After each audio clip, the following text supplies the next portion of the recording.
साथियों नमस्कार। साथियों, बंगाल का चुनाव बड़ा ही रहस्यमयी होता जा रहा है। उसमें तो ये समझ में ही नहीं आ रहा कि वहाँ पर राष्ट्रपति शासन लगेगा या नहीं लगेगा। चुनाव 2 चरणों में होगा, 5 चरणों में होगा या 8 चरणों में होगा। ममता बनर्जी लगातार एसआईआर पे ही धरना दे रही है। बीजेपी कुछ खास करती हुई दिखाई नहीं दे रही। और ऐसी स्थिति में जो हमारे चीफ इलेक्शन कमिश्नर है ज्ञानेश कुमार जी, वो 2 दिन के बंगाल के दौरे पर गए हुए हैं, जहां पर उनका विरोध हो रहा है टीएमसी के कार्यकर्ताओं के द्वारा। जैसे ही वो कलकत्ता में लैंड किए, उसके बाद से ही लगातार विरोध हो रहा है। और जब वो एक मंदिर में दर्शन के लिए जा रहे थे काली घाट के पास, तो वहां भी इस तरह से प्रोटेस्टर्स ने प्रोटेस्ट किया, go back Gyanesh Kumar, murder of democracy, यानी लोकतंत्र के हत्यारे, तुम वापस जाओ। जैसा लगता था ना पहले साइमन गो बैक के नारे लगते थे, उस तरह से ज्ञानेश कुमार जी कलकत्ता गए हुए हैं, बंगाल गए हुए हैं, ये राय लेने के लिए अलग अलग पॉलिटिकल पार्टीज से कि किसी को एसआईआर में कोई दिक्कत तो नहीं है, किसी तरह की किसी प्रक्रिया में किसी को कोई सवाल तो नहीं है। तो आप जानकर हैरान होंगे, बीजेपी वालों को कोई दिक्कत नहीं है, कांग्रेस को कोई दिक्कत नहीं है जी, कम्युनिस्ट पार्टी को कोई दिक्कत नहीं है, केवल दिक्कत है टीएमसी को। अब आप समझ जाइए कि ममता बनर्जी इतनी ज़्यादा परेशान क्यों है एसआईआर को लेकर के। पहले एसआईआर में 58 लाख नाम कटे थे। फिर प्रक्रिया चूंकि लोगों को लग रहा था ट्रांसपेरेंट नहीं है, तो सुप्रीम कोर्ट ने कहा कि जजेस की निगरानी में करिए बच्ची कुची जितनी भी स्क्रूटनी है। फिर जजेस नियुक्त किए गए, बंगाल से भी लाए गए, रिटायर्ड जजेस लाए गए, अगल बगल के स्टेट से लाए गए, और वो सभी कलकत्ता हाई कोर्ट की निगरानी में एसआईआर को स्क्रूटनाइज कर रहे हैं। उसके बाद टोटल जो नाम कटे, पहले 58 लाख कटे थे, फिर टोटल 63 लाख कट गए, और अभी भी लगभग 60 लाख नामों पर विचार हो रहा है। लगभग ले दे के जो फाइनल लिस्ट आएगी उसमें 1 करोड़ के आसपास नाम कट चुके होंगे। और आप जानते हैं पिछली बार ममता बनर्जी की पूरी पार्टी कितने वोटों से जीती थी? केवल 58 लाख। यानी टोटल वोट जो बीजेपी को पड़े और टोटल वोट जो टीएमसी को पड़े, 58 लाख का अंतर था। यह है चिंता ममता बनर्जी की, यह मैं आपको पहले भी बता चुका हूं। अच्छा, नया क्या है साहब? नया यह है कि सुप्रीम कोर्ट ने, जैसे कि मैंने आपको बताया, जो नए जजेस नियुक्त किए हैं एसआईआर की प्रक्रिया पर नजर बनाए रखने के लिए, उन जजेस के काम पर भी शक है ममता बनर्जी की लॉयर को। जी हाँ, और इन्होंने लॉयर भी किसे नियुक्त किया है ये भी देख लीजिए। देखिए, ममता बनर्जी की लॉयर हैं जो एलजीबीटीक्यू समुदाय से आती हैं, जिनको ममता बनर्जी ने अभी राज्यसभा के लिए नॉमिनेट भी किया है। उनका नाम है मेनका। इनकी शक्ल में आपको दिखाता हूं, ये मेनका गुरुस्वामी, ये एलजीबीटीक्यू समुदाय से हैं। ठीक है, पहली ऐसी सांसद बनेंगी जो इस समुदाय से आती है। इन्होंने, मेनका जी ने सवाल उठाया कि भाई कई नाम ऐसे हैं जो वाजिब हैं, जो ठीक हैं, उन्हें काट दिया गया है एसआईआर में। ऐसे ऐसे लोग आज भी हैं जिन्होंने पिछली बार वोट दिया था, अब उनका नाम कट गया, वो वोट दे ही नहीं पाएंगे। तो हमारे जो चीफ जस्टिस ऑफ इंडिया है, उन्होंने इनको झाड़ दिया और कहा कि बहुत हो गया, हर चीज पर सवाल मत उठाओ, पहला पॉइंट। और दूसरा, तुम ये बार बार बंगाल की एसआईआर के मुद्दे को लेकर के सुप्रीम कोर्ट में आ जाते हो। क्या सुप्रीम कोर्ट इसी चीज के लिए बनी हुई है? मैं बार बार इसी मुद्दे पर देखता रहूं? तो इनको भी फटकार लगी है। इस तरह से पूरा मामला चल रहा है। ठीक है जी। और ममता बनर्जी क्या कर रही है? लगातार बंगाल में धरना दे रही है एसआईआर के विरोध में।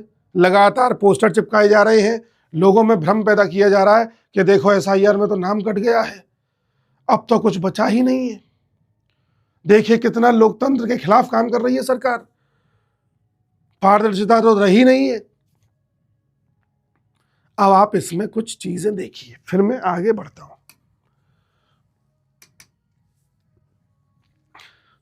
अब देखो, ममता बनर्जी ये पोस्टर लगवा रही है। अब आप ध्यान से देखना, पॉलिटिक्स में ममता बनर्जी कैसे खुद फंस रही है। खुद पोस्टर लगवा रही है कि SIR में घपला हुआ है, खुद धरना देकर के लोगों को ये बता रही है कि SIR ये इसमें पूरी तरह से बीजेपी के पक्ष में करी गई है, खुद हमारे ज्ञानेश कुमार जी का विरोध कर रही है, खुद बार बार कोर्ट में जाकर के अपना समय खराब कर रही है, कोर्ट का समय खराब कर रही है। जो टाइम उनको अपने कैंपेन में यूज करना चाहिए था वो कोर्ट कचहरी के चक्करों में कर रही है। और लोगों में क्या धारणा जा रही है, ध्यान से सोचो, लोगों में क्या धारणा जा रही है कि अरे इस बार बीजेपी, अगर मान लो कोई आदमी TMC का वोटर हो तो ममता बनर्जी उसे क्या संदेश दे रही है इनडायरेक्टली, अरे यार इस बार बीजेपी ने SIR इस तरह से कराई है कि TMC के लोगों का तो नाम ही कट गया है। अरे इस बार बीजेपी की SIR सोच रहे हैं लोग, क्योंकि ममता ने इस तरह से प्रोजेक्ट किया है।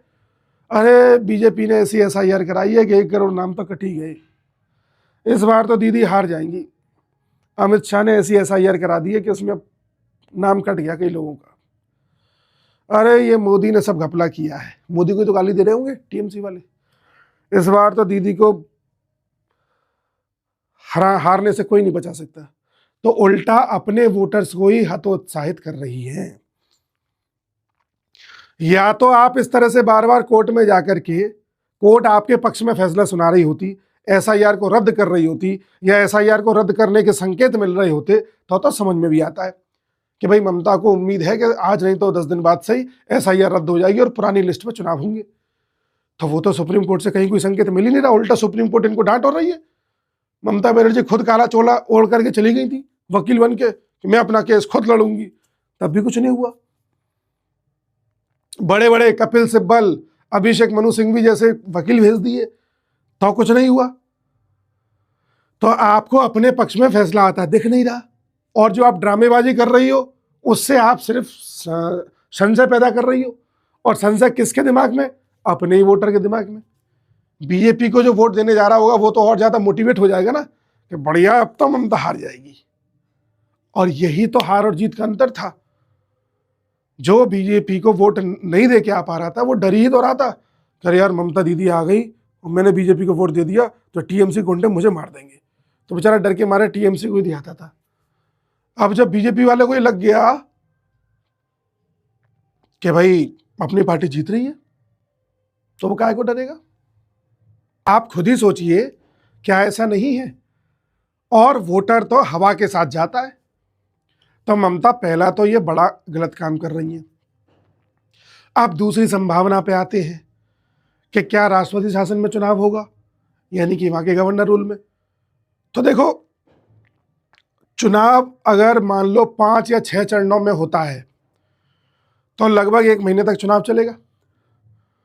और अगर 20 मार्च को भी इलेक्शन कमीशन कहता है कि भाई इस तारीख से चुनाव स्टार्ट है, तो फिर भी मान लो चुनाव स्टार्ट होते होते 27-28 मार्च तो हो ही जाएगा, 1 हफ्ते बाद ही चुनाव स्टार्ट होगा।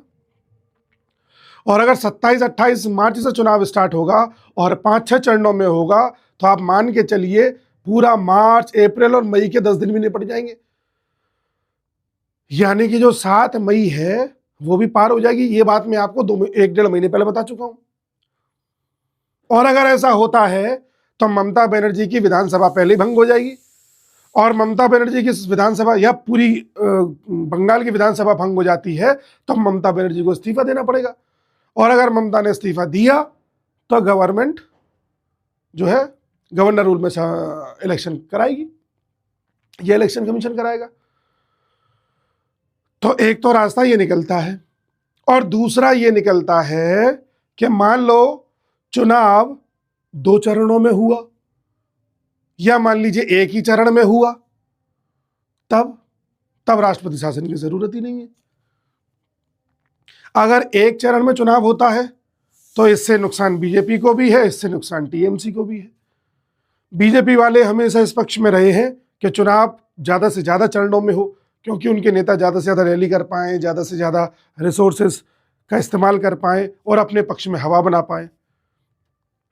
लेकिन बीजेपी ऐसा करके देख चुकी है। उसमें नुकसान बीजेपी को ये होता है कि मान लो आज एक जगह चुनाव हो गया, ठीक है, अब चुनाव 2 दिन बाद है कहीं और, तो अब टीएमसी के जो कार्यकर्ता इस शहर में थे वो अगले 2 दिन में उस शहर में पहुंच जाएंगे, वहां के भी हो गए, यहाँ के भी पहुंच गए। तो इससे क्या होता था, एक ही शहर में ज्यादा से ज्यादा टीएमसी के कार्यकर्ता आ जाते थे और वो फैल जाते थे और वो लोगों को वोटिंग नहीं करने देते थे। अगर एक ही दिन में या 2 ही बार में चुनाव कराओगे तो टीएमसी के कार्यकर्ता कॉन्सेंट्रेट नहीं हो पाएंगे।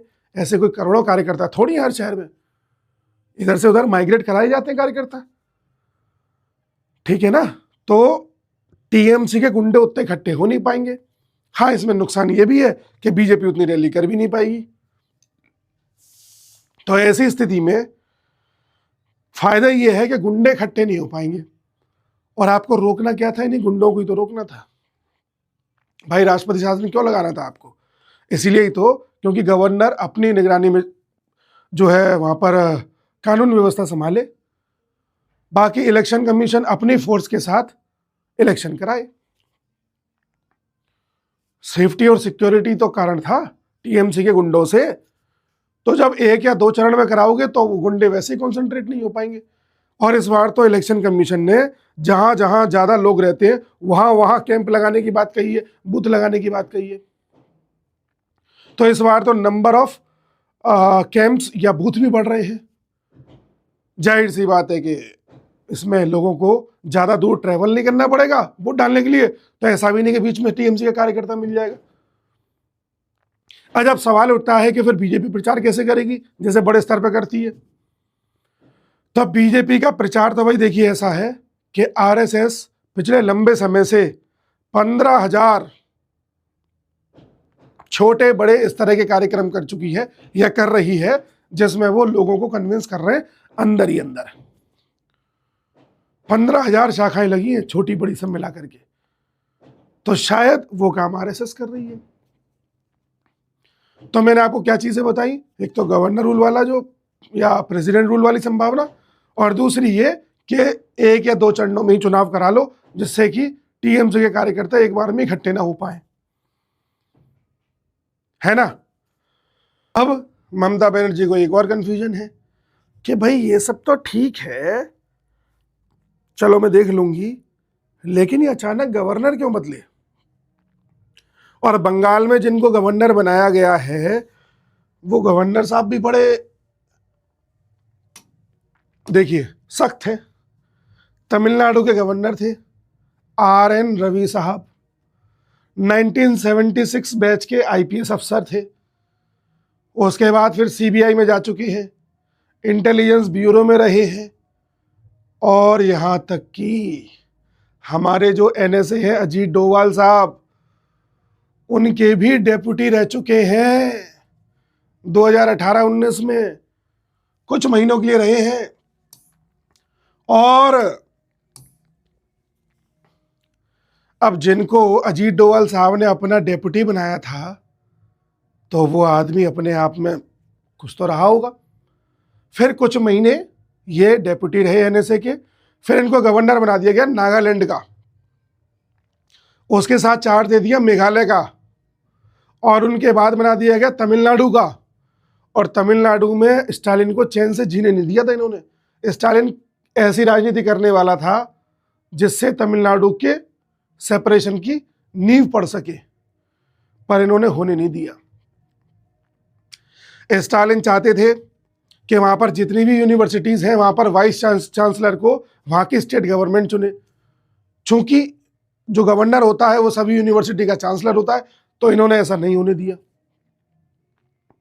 उनके कई ऐसे बिल्स थे जिन पर इन्होंने दस्तखत नहीं किए, बस होल्ड करके रख लिया।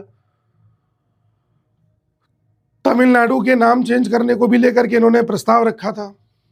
साथ ही जब सरकार की ओर से गवर्नर को जो प्रस्ताव पढ़ना होता है असेंबली में, उसमें कई ऐसे पॉइंट सरकार ने दिए थे, तमिलनाडु की सरकार ने, जो विवादित थे, इन्होंने नहीं पढ़े, जिसको बाद में तमिलनाडु सरकार ने विधेयक ला करके रिकॉर्ड में दर्ज करवा दिया था हालांकि। तो इस तरह का टकराव रहा है। ये तमिलनाडु में कार्यकाल पूरा नहीं कर पाए, उससे पहले ही इनको बंगाल ला दिया गया, और बंगाल में जो कार्यकाल अपना कर रहे थे उनको बीच कार्यकाल में जाना पड़ा। ठीक है जी। तो अचानक ऐसे व्यक्ति को जो एनएसए का बहुत करीबी रहा है, जैसे नागालैंड, मेघालय, तमिलनाडु जैसे स्टेट्स का अनुभव रहा है, वो बंगाल क्यों आते हैं? ये भी संशय पैदा करता है। आखिर हो क्या रहा है, ममता बनर्जी खुद नहीं समझ पा रही है। मैंने वीडियो में लिखा है या थंबनेल पे लिखा है कि मोदी शाह कुछ नहीं करेंगे जी, और मोदी शाह कुछ कर ही नहीं रहे। ममता को सबसे ज्यादा दिक्कत इस बात से, भाई एसआईआर वहां पर होनी चाहिए, अच्छे से जजेस की निगरानी में होनी चाहिए। ऐसा मोदी ने और शाह ने थोड़ी कहा है, ये तो सुप्रीम कोर्ट ने कहा है। अब ममता क्या कर लेंगी?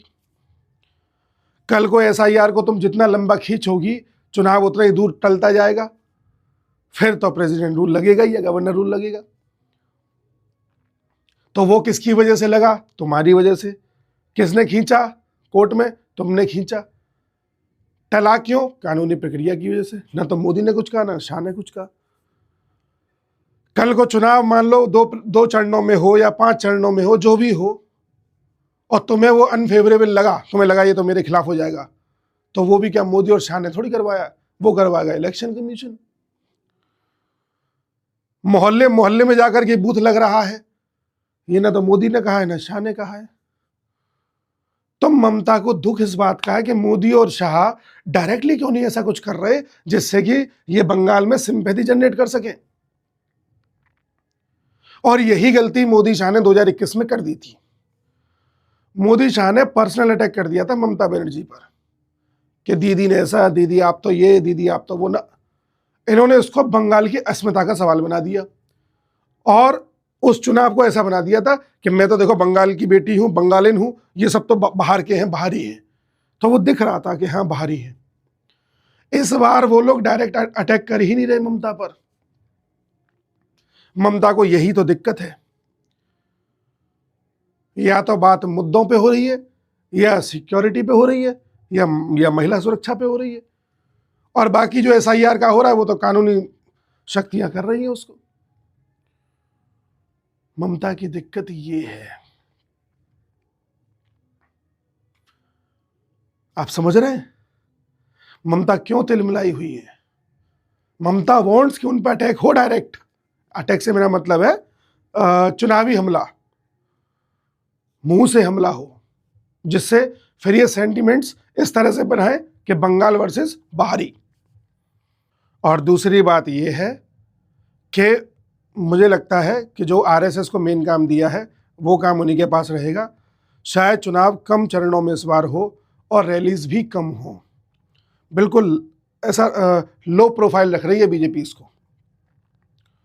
और एक चीज़ और मैं बताना चाहूँगा कि आप ये भूलिए नहीं कि बांग्लादेश भी बगल में है। मैं जो बार बार एक पाकिस्तान बांग्लादेश का एंगल बताते रहता हूँ, उसको भी ना भूल जाइए। और एक तारीख मुझे बड़ी इंपॉर्टेंट लग रही है, 2 अप्रैल। वो क्यों इंपॉर्टेंट लग रही है चर्चा करेंगे, पहले आने दीजिए 2 अप्रैल। बाकी मिलते अगले वीडियो में, तब तक के लिए नमस्कार।